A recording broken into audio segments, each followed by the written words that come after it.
forgot to film a intro and my camera's dying. So, hi everyone, how are you? I also didn't put on my microphone, but whatever. So for today's video, we are going to be reviewing and demoing the Fenty Beauty Eaze Drop Blurring Skin Tint today, and not go through this whole look, but we're going to be reviewing it, demoing it, talking about my favorite things about this product.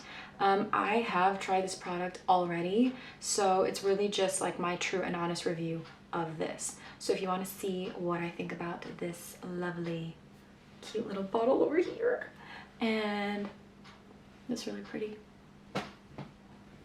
makeup look, I need to go. And then please keep on watching. I hope that this isn't lopsided. I got a new tea stand and it looks lopsided to me and it's being stubborn, but I really need to get on with my day and start filming. So today, as you I'm sure read in the title, we're going to be reviewing the Fenty Beauty Eaze Drop, what's this called? Eaze Drop Blurring Skin Tint. I've actually tried this a couple times already, so this is really just my overall review. It's not a first impression, and kind of just my thoughts on this product, because it pretty much shocked me that I actually really liked it, because I was hearing a lot of mixed reviews on it. So yeah, so I am the shade number 10, and I'm going to apply it in two different ways for y'all. One way, I'm going to apply it with the EcoTools Plant Me sponge, and then the other I'm going to do a brush, and the brush I'm going to use my Persona Cosmetics brush. So my reviews, I don't really do them as often as I'm sure you guys have noticed. I'm just not really a review type person, but I have been seeing a lot of people are responding very well on my Instagram when I do very mini reviews there. So I'm gonna try it on YouTube and see how that works out. But all of the like fluid ounce product stuff, I'm sorry y'all, just I can maybe leave it in the description box, but I really just don't feel like going through all that.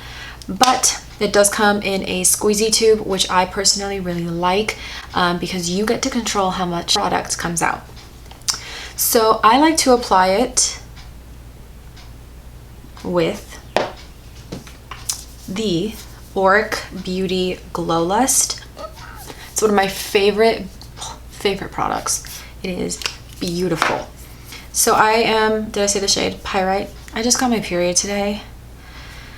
It's been a day, but I really want to film because I never have time. So I need to find the strength and the good attitude to do it. Okay, so I'm going to start with the brush and I'm going to mix it together.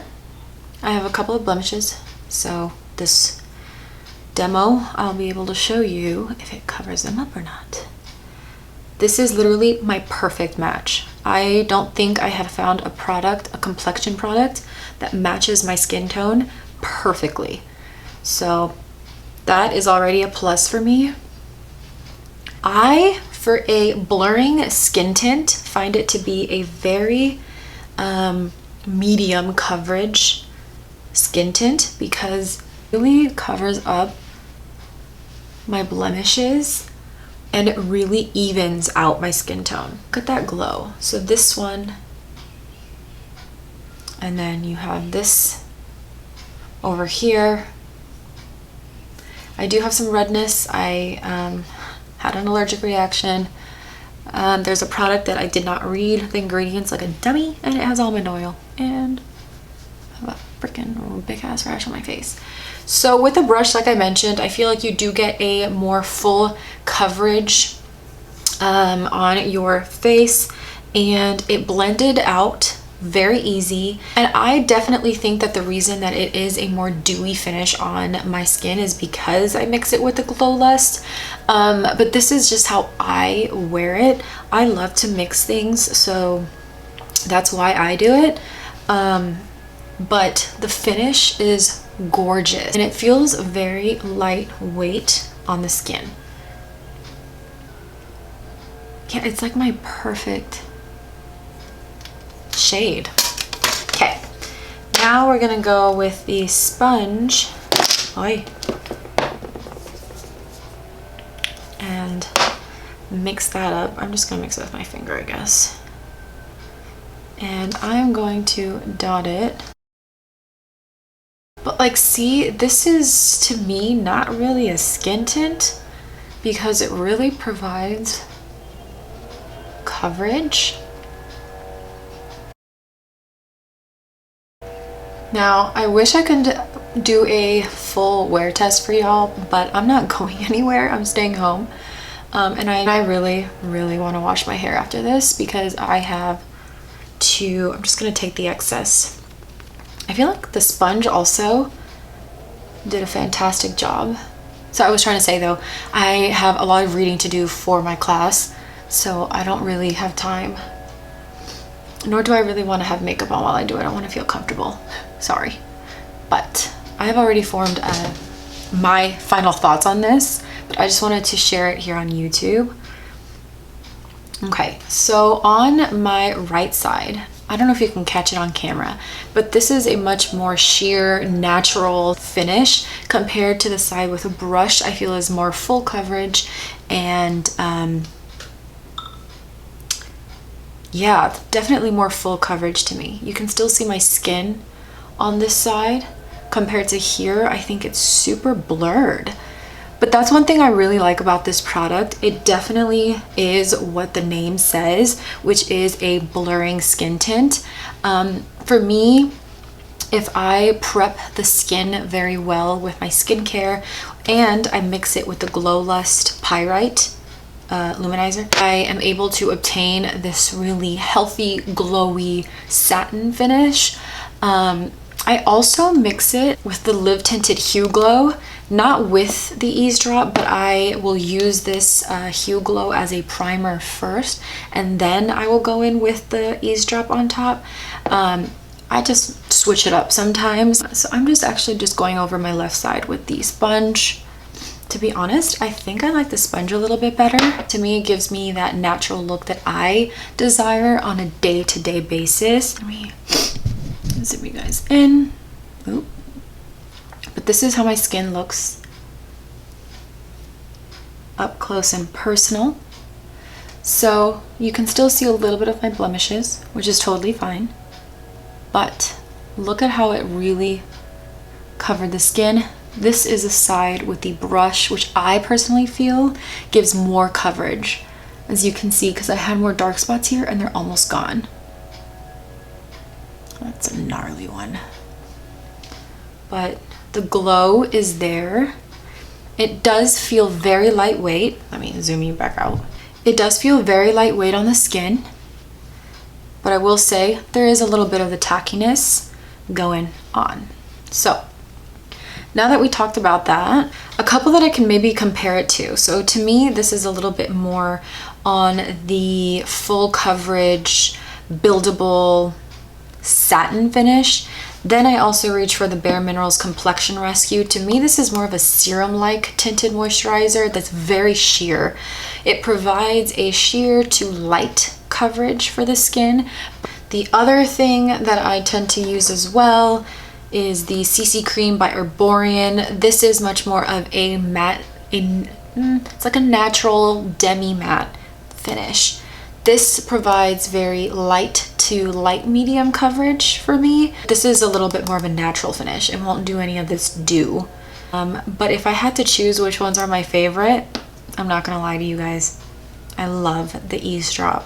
I think it's like the perfect mix of a very light foundation and a high coverage tinted moisturizer because it's super lightweight, but it provides amazing coverage for the skin. So now I'm just going to color correct a little bit. I'm going to rush through this part, but I love to apply makeup on camera. I'm going to use the Live Tinted Hue Stick in the shade Rise. I haven't used this in so long. For concealer, I'm going to go in with the Pat McGrath concealer. I wear the shade LM14.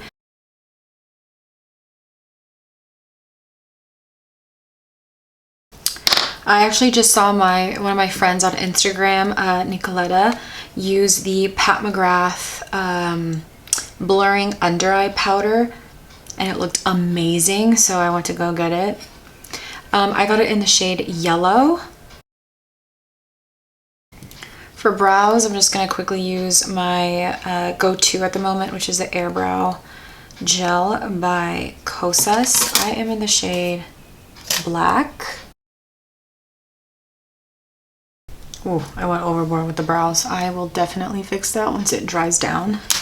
The next product I'm going to go in with is the Persona Cosmetics Dream Stick, which I have been loving this product. I'm actually going to use the shade Sahara. For blush, I have not used this in the longest time, and that is the M Cosmetics, it's like their little liquid blushes, shade Soft Amethyst. And then I am going to use another product I haven't used at all actually. Let's just see how this looks. I'm going to use the Trini London Sheer Shimmer. I believe it's a highlight. Okay, to set all of this, I feel like I just look a little too glossy, and in real life this is not how I would really like to go out. I'm gonna go into my Kosas Cloud Set. I use the shade Comfy, and I'm just gonna set it in like little areas I really just don't want to look shiny. Perfect. I'm going to do my eyes off of camera and then come back and give you a little bit more of my final thoughts on Eaze Drop.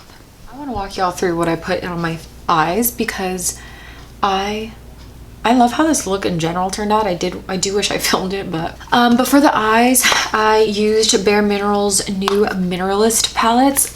They came out with 6, but I went in with Rosewood today, which looks like this. For the waterline, I used the new Bare Minerals eyeliner, Mineralist eyeliner, this one right over, you can see over here. I used the shade Garnet. Then I went in with my Ilia mascara, which I forgot how much I love, and I need another one. For my lips, I love this combination, and I cannot wait till masks are freaking gone because I would be rocking this lip combo. And this is the Fit Glow Beauty lip liner in the shade, what is this? Root. Then I used their new lip serum in the shade Cherry. Beautiful. So all in all, this completes the look using the Fenty Beauty Eaze Drop under all of this. And like I said, I have already used this product many times and I love it. I cannot recommend it enough. So let me go through what are some of my favorite things about this. I love that this literally is my perfect shade. I love that it gives my skin a very natural satin finish without me feeling dry. I think it goes on beautifully with a sponge. It goes on beautifully with a brush. It just depends what kind of finish you want, but for me both ways work. I haven't applied it with my hands. I'm not really a handsy person all the time because I hate going to have to go wash my hands right after I apply a face product. It definitely gives a very natural blurring effect. So for me, this really like sinks into the skin beautifully with it looking very natural. It's very lightweight. I have worn this under my mask as well, and I do find that it lasts all day. It doesn't really patch up. It does sometimes if I wear a mask like that's a little too tight, so sometimes you'll see like the mask lines, but like this area will still stay on, so I love that. Haven't really been a huge fan of Fenty's complexion products. I personally have found them to be too drying because a lot of them are mattifying, and I'm a dry skin person, so I just never gravitated towards it. So when they came out with this, I was like, eh. And then I saw people reviewing them and being like, it's very drying. But regardless, I wanted to try it, and I was like, and I fell in love. Anyways, I hope that you all enjoyed this review for the Fenty Eaze Drop Blurring Skin Tint. Let me know your opinion, your comments on this product over here. Did you like it? Head over to my Instagram because I'm pretty sure I posted a photo on this look. And as always, thank you guys so much for watching, and I will see you all in my next video. Adios.